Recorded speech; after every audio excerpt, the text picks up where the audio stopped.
My wife, Vanessa, always said that a man's worth could be measured by the size of his ambition and the balance of his bank account. For 7 years, I thought I was hitting every single metric. I'm a structural engineer. I build bridges. I calculate stress loads, tolerances, and breaking points. I literally spend my life making sure things don't collapse under pressure. But I completely failed to calculate the structural integrity of my own marriage. You see, Vanessa is the kind of woman who commands a room the second she walks into it. She's gorgeous, sharp-tongued, and has this expensive aura about her. She's a corporate marketing director, and she treats life like a board meeting where she's always the CEO. I loved that about her. I thought her high standards were a sign of her drive. I didn't realize that those standards applied to everything except her own loyalty. The first time I felt the ground shift under my feet was a Tuesday evening in October. Vanessa was packing for another one of her essential leadership retreats in Miami. "Mark, honey, can you hand me my Prada heels from the top shelf?" she called out, not even looking at me as she meticulously folded a silk dress into her Rimowa suitcase. "Sure thing," I said, reaching up. As I handed them to her, her phone buzzed on the nightstand. It was a lock screen notification. Usually I don't look. I trust people. It's my flaw. But the preview text caught my eye because of the name, Brad, client. The message read, "Got the penthouse booked. Make sure your husband thinks you're at the Marriott. Can't wait to taste you, V." My heart didn't just drop. It felt like it went through a meat grinder. The room spun. I looked at Vanessa. She was calmly zipping her bag, complaining about the humidity in Florida. Brad. I knew Brad. Brad was a hotshot regional VP at one of her client firms. He was the guy who wore tailored suits without ties, drove a Porsche 911, and had that arrogant, punchable smirk of a man who had never been told no in his entire life. Vanessa had brought him to our summer barbecue once. He had spent the whole night talking about his yacht and looking down his nose at my grilled steaks. In that split second, a million thoughts screamed in my head. Confront her, throw her stuff out the window, scream. But then, the engineer in me took over. When a bridge is failing, you don't just kick it. You assess the damage, and you plan the demolition. "Everything okay, Mark? You look like you've seen a ghost," Vanessa said, turning her icy blue eyes toward me. "Yeah," I forced a smile, my voice barely steady. "Just a headache. Long day at the site." "Right. Well, try to keep the house clean while I'm gone. And don't forget to water my orchids. They cost more than your lawnmower," she said, giving me a dismissive peck on the cheek that tasted like betrayal. The moment she left for the airport the next morning, I went to work. I didn't hire a private investigator. I didn't need to. I'm good with data. I logged into our shared iPad, which she had forgot to disconnect from her iCloud. What I found wasn't just a fling. It was a year-long dossier of disrespect. Text messages comparing me to Brad. Brad mocking my clothes, my job, my car. Vanessa laughing along, calling me safe and boring, a glorified ATM who paid the mortgage while she lived her real life. But the final straw was the flight confirmation I found in her deleted emails. She hadn't just booked a trip to Miami. She and Brad were flying out 3 weeks later to Maui, Hawaii. First class. Paid for using our joint credit card miles. Miles I had accumulated over 3 years of grinding on out-of-state construction sites. She was using my hard work to fly her lover to paradise. That was the exact moment the sad, broken husband died and the architect of her absolute ruin was born. I didn't cry. I sat at my kitchen table, poured a glass of bourbon, and started designing a trap so cold, so humiliating, that she would never recover from it. I noticed something interesting about their itinerary. Vanessa had booked the tickets, but she used Brad's frequent flyer account for his seat assignment to get a corporate upgrade. The trip was a 10-hour direct flight from LAX to Kahului. 10 hours in the sky. Total isolation. "You want first class, Vanessa?" I whispered to the empty room, looking at the screen. "I'm going to give you a lesson in economy." For the next 3 weeks, I lived a double life. Every single day, I woke up, kissed Vanessa goodbye, and pretended to be the same oblivious, hard-working husband she thought she could walk all over. It was the hardest thing I've ever done. Every time she laughed at a text on her phone, every time she went to the bathroom to take a private call, my blood boiled. But I kept my cool. I calculated every move like a game of high-stakes chess. Vanessa was completely blind to it. She was so blinded by her own arrogance and Brad's flashy charm that she genuinely believed I was too stupid to notice. "Mark, sweetie," she said over breakfast one Sunday, sipping her expensive oat milk latte. "My company is sending me to a high-level seminar in Hawaii next month. It's a huge networking opportunity. I'll be gone for a full week." "Hawaii? Wow, that sounds intense," I said, keeping my face completely blank. "Lots of meetings?" "Oh, non-stop," she sighed, putting on her best exhausted corporate warrior face. "Panels, dinners, workshops. I'll barely have time to see the ocean. It's exhausting, really, but someone has to keep our lifestyle funded." Our lifestyle. I almost choked on my coffee. I was the one paying 70% of the mortgage on our beautiful 4-bedroom house in the suburbs. Her entire paycheck went to designer clothes, spa days, and clearly luxury trips with her boyfriend. "Well, make sure you get some rest on the flight," I said, giving her a warm, supportive smile. "You deserve it." "I booked first class," she said smugly. "I can't be expected to network if I'm cramped up in the back with the commoners." Oh, just wait, I thought. The day before their flight, I put my plan into motion. Since we had a joint American Airlines account and our credit cards were linked, I had full administrative access to the booking. I called the airline's premium customer service line. "Hi," I said, putting on my most polite, stressed husband voice. "My wife, Vanessa, is traveling tomorrow with her colleague, Brad.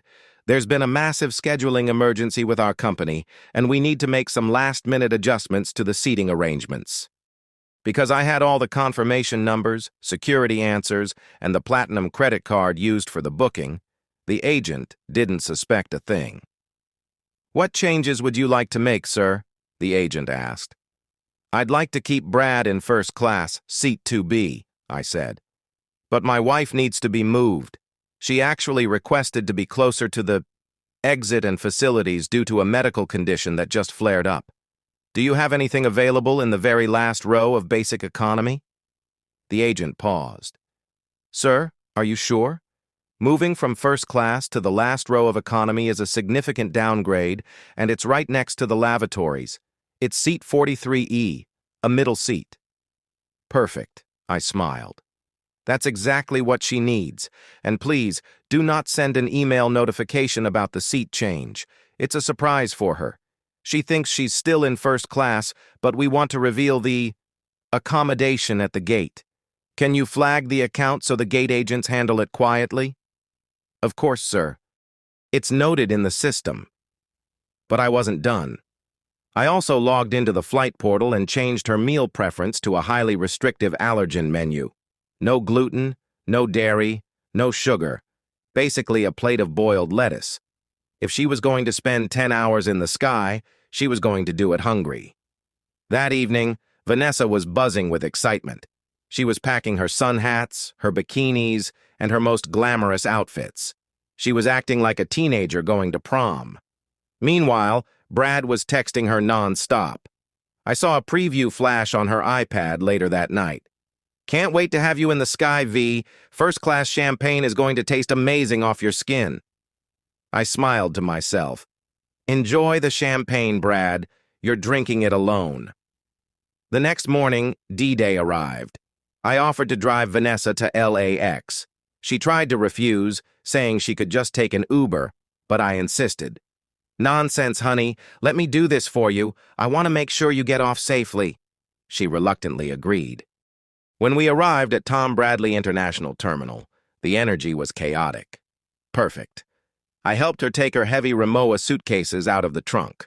Right as we walked toward the sliding glass doors, a sleek black Porsche 911 pulled up to the curb. The door opened, and out stepped Brad. He looked exactly like the corporate tool he was. Designer sunglasses, a linen shirt unbuttoned way too low, and a smirk that screamed entitlement. Vanessa froze for a fraction of a second, her eyes darting between me and Brad. She hadn't expected him to arrive at the exact same minute. "Oh, Mark, look, it's Brad from the client firm," she said, her voice dropping an octave as she tried to play it cool. "What a coincidence. He must be on the same conference flight." Brad walked over, dragging his Toomey carry-on. He looked at me, his smirk widening. He thought he was the ultimate alpha, standing right in front of the clueless husband he was cuckolding. "Hey, Mark, right?" Brad said, offering a weak, limp handshake. "Small world. Don't worry, buddy. I'll make sure your wife is well taken care of at the conference. Business can be real stressful in Maui." He looked at Vanessa, a disgusting, knowing glint in his eye. Vanessa smiled back, her cheeks flushing. "Thanks, Brad," I said, gripping his hand tightly, just tight enough to make his smirk falter for a second. "I know exactly how much effort you put into your work. Take care of her. In fact, I made sure today's flight is going to be unforgettable for both of you." "Appreciate it, man," Brad chuckled, completely missing the subtext. Vanessa kissed my cheek. It was cold, rushed, and empty. "Bye, Mark. Don't miss me too much. Remember to feed the dog and don't touch my things." "Have a safe flight, Vanessa," I said, watching them walk into the terminal together. Brad put his hand on the small of her back the moment they thought they were out of my sight. I stood there by the curb, watching them disappear into the crowd. My heart was pounding, but not out of sadness. It was the adrenaline of a trap snapping shut. They thought they were walking into paradise. They had no idea they were walking into a 10-hour psychological prison. And the moment they cleared security, my real work at home was about to begin. While Vanessa and Brad were living it up in the exclusive airline lounge, sipping pre-flight mimosas on what they thought was my dime, I was sitting in my truck in the LAX parking lot, waiting for the clock to hit exactly 10:45 a.m. That was boarding time. I had a buddy, Dave, who worked as a ramp supervisor for American Airlines at that exact terminal. I had bought him a case of expensive whiskey the night before to get him to do me one simple favor. Stand near the boarding gate and text me a play-by-play of what happened when Vanessa tried to scan her boarding pass. At 10:52 a.m., my phone buzzed. It was Dave. "Bro, it's happening. Your girl just stepped up to the podium. Hotshot guy is with her." I leaned back in my seat, gripping the steering wheel. "Tell me everything," I texted back. According to Dave, Brad scanned his ticket first. The machine beeped green. First class, seat 2B. Brad gave the gate agent his signature arrogant smirk, adjusted his sunglasses, and stepped through the jet bridge, expecting Vanessa to follow right behind him. Then, Vanessa scanned her phone. Beep, beep, beep. A loud, harsh red light flashed on the gate monitor. "Oh, hold on, ma'am," the gate agent said, her voice echoing over the ambient noise of the terminal. "There seems to be an issue with your seat assignment." Vanessa, being the entitled corporate queen she is, immediately snapped. "Excuse me? There shouldn't be an issue. I'm in first class. Seat 2A. Check again." The agent typed furiously into the computer. "Ah, yes. It looks like there was a late-stage operational change to your booking, Mrs. Miller. You've been reassigned. Let me print your new boarding pass." Brad, noticing Vanessa wasn't behind him, poked his head back out of the jet bridge. "Hey, what's the holdup? We've got champagne waiting." The gate agent handed Vanessa a piece of thermal paper. "Here you go, ma'am. You are now in seat 43E. Dave texted me. Man, I wish you could see her face. She looks like she just swallowed a bee. She's screaming at the agent. 43E?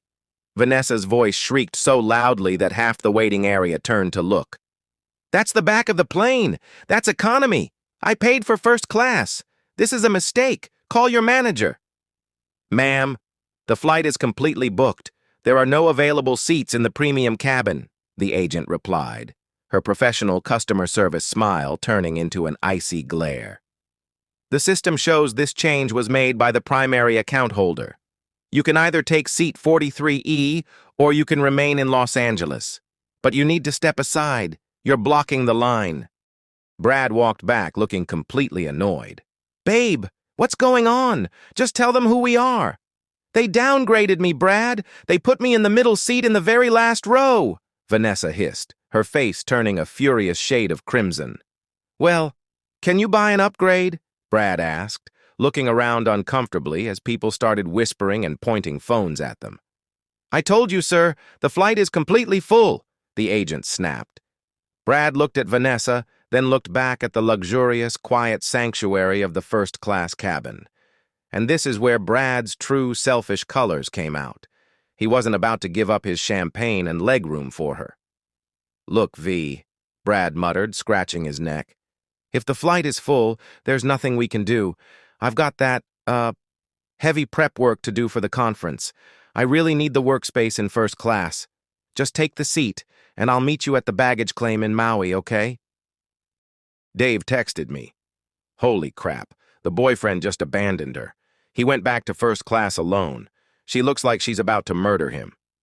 Left with no choice, humiliated in front of 100 strangers, and realizing her lover cared more about a reclining seat than her, Vanessa had to walk down the narrow aisle of that Boeing 777.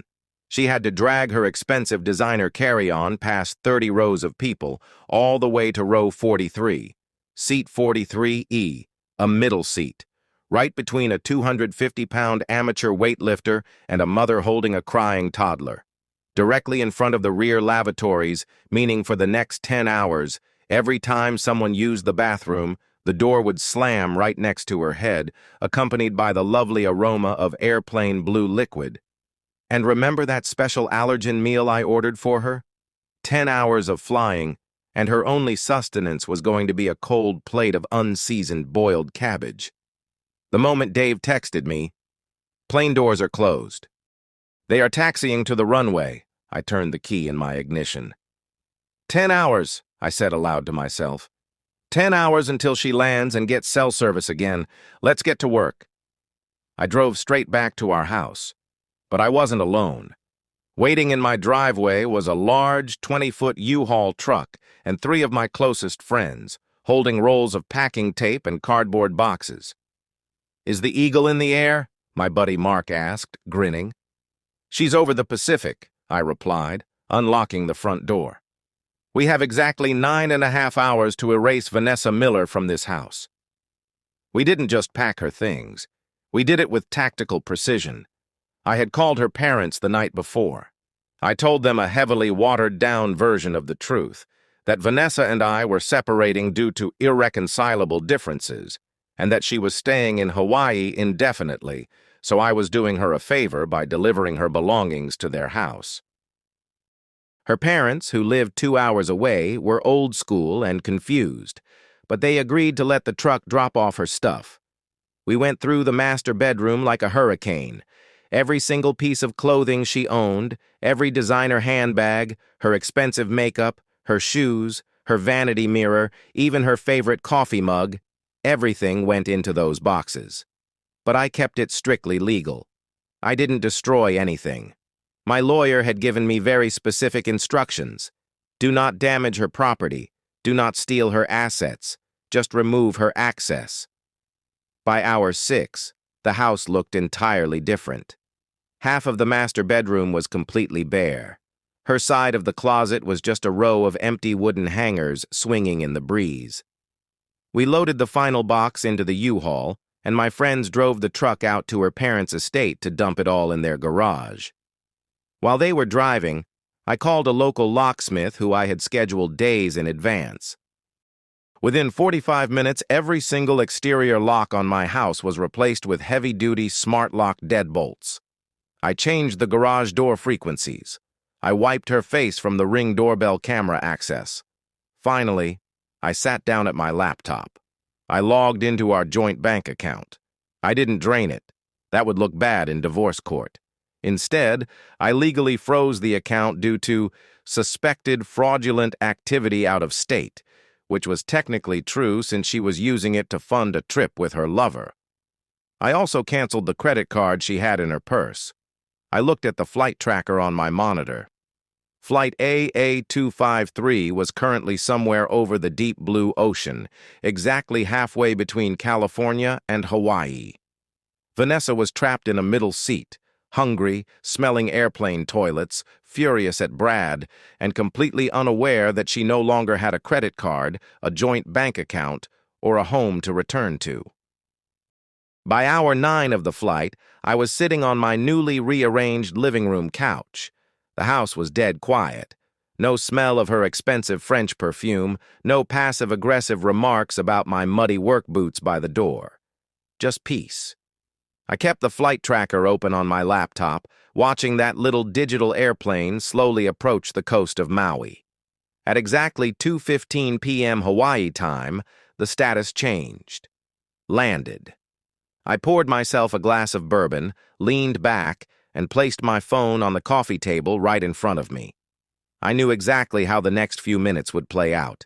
The plane would taxi to the gate, the captain would turn off the seatbelt sign, and 200 passengers would simultaneously turn off airplane mode.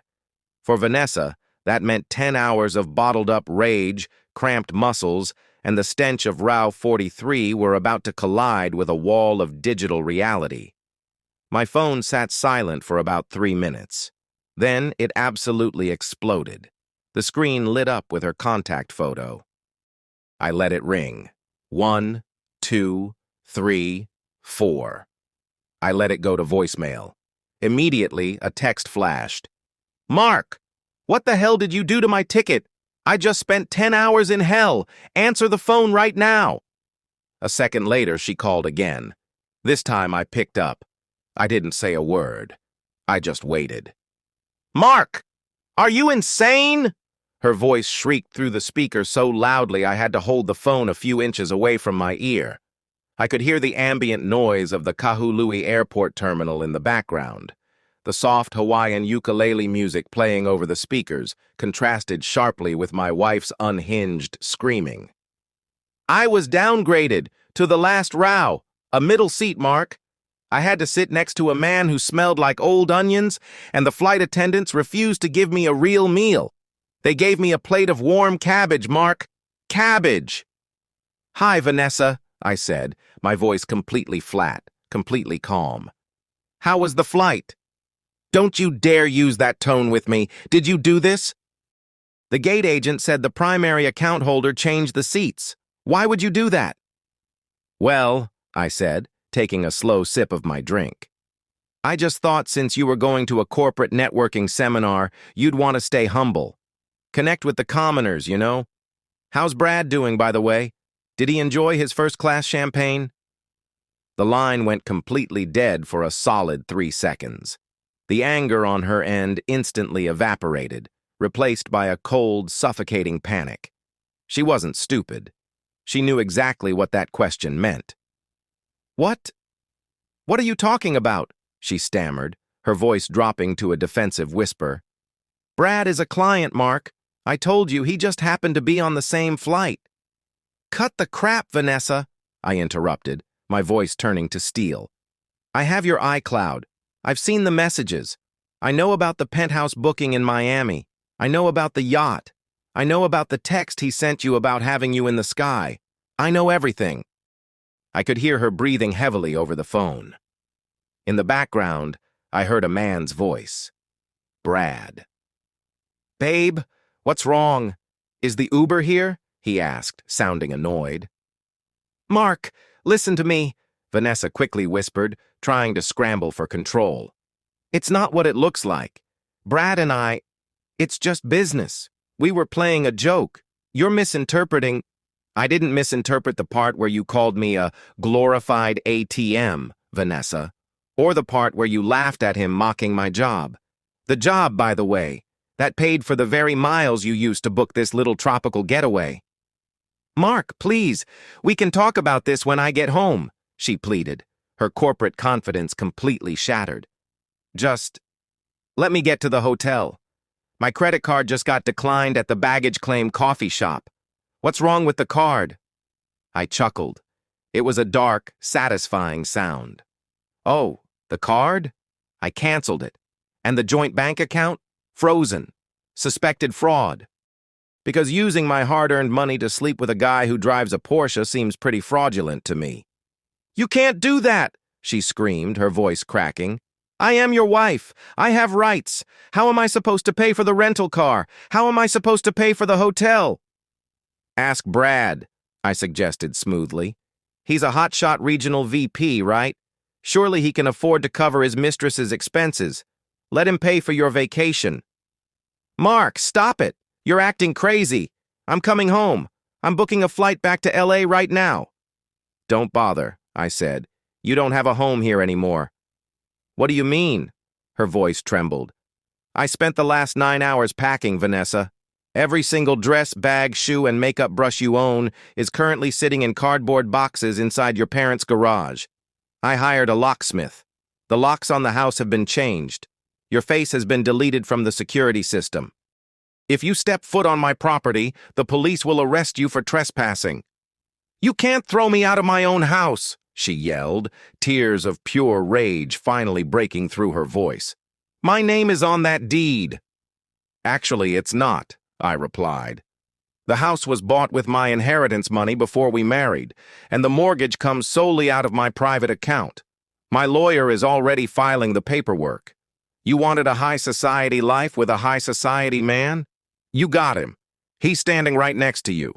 Enjoy Maui, Vanessa, because when you get back, the only thing waiting for you is a divorce petition." Before she could utter another word, I hung up the phone. I took a deep breath, feeling a massive weight lift off my chest. But the story wasn't over yet. Because when you corner a wealthy, arrogant guy like Brad and an entitled woman like Vanessa, they don't just disappear quietly. They try to fight back. And what happened over the next 48 hours in that Hawaiian penthouse would completely destroy whatever was left of their pathetic relationship. After I hung up on Vanessa, I blocked her number. I blocked Brad's number. I blocked anyone who might call me on her behalf. For the first time in 7 years, I slept like a baby. But just because I wasn't talking to her didn't mean I didn't know what was happening. Remember my buddy Dave, the ramp supervisor at LAX? It turns out the airline world is small, and he had a buddy named Kai who worked the gate and baggage service for American Airlines out in Maui. After I told Dave the story, he hooked me up with Kai, who gave me the hilarious, chaotic play-by-play of what happened next at the Kahului baggage claim. Apparently, Vanessa stood by the luggage carousel, sobbing and screaming at Brad simultaneously. She demanded he put the luxury rental SUV and the 5-star Grand Wiley penthouse on his personal credit card. But Brad, as it turned out, wasn't the billionaire alpha male he pretended to be. See, guys like Brad usually live on a knife's edge of debt. They lease the Porsche, they max out the Amex cards to look wealthy, and they rely on corporate expense accounts to fund their flashy lifestyles. Because I had flagged our joint account as fraudulent, the airline system automatically cross-referenced the entire booking itinerary. The corporate travel agency that Brad used for his business trip was automatically notified by the airline about a high-risk payment dispute involving a spouse. By the time they walked up to the rental car counter, Brad's corporate card was flagged by his own company's compliance department. "What do you mean it's declined?" Brad roared at the rental agent, his smooth, arrogant demeanor completely shattering. "Do you know who I am? Run it again." "I'm sorry, sir. The corporate account has placed a temporary hold on your cards pending an internal review," the agent replied coldly. Vanessa was losing her mind. "Brad, do something. I don't have my cards. Mark froze everything. I have no money, no hotel, and my clothes are in my parents' garage. Fix this." "Shut up, Vanessa," Brad snapped, turning on her like a cornered rat. "This is your fault. Your stupid husband just ruined my corporate standing. If HR finds out I use company miles to fly a married mistress out here, I'm fired." They didn't get a luxury SUV. They didn't get the penthouse. They had to take a cheap airport shuttle to a low-end, 2-star motel off the highway. paid for with the last bit of available limit on Brad's personal non-corporate credit card. Paradise had turned into a swamp. According to Kai, who watched them argue all the way to the shuttle bus, Vanessa looked like a ghost, clutching her designer purse, while Brad refused to even carry her bags. The romance was dead. It turns out, when you strip away the first-class champagne, the luxury hotels, and the thrill of the secret, a relationship built on betrayal has zero structural integrity. It collapses under its own ugly weight. 2 days later, they flew back to Los Angeles. Vanessa didn't even try to come to the house. She knew I meant what I said about the police. She went straight to her parents' house, where she had to face her old-school, deeply disappointed father and a garage full of cardboard boxes containing her entire life. 6 months later, we were in divorce court. Vanessa's lawyer tried to fight dirty.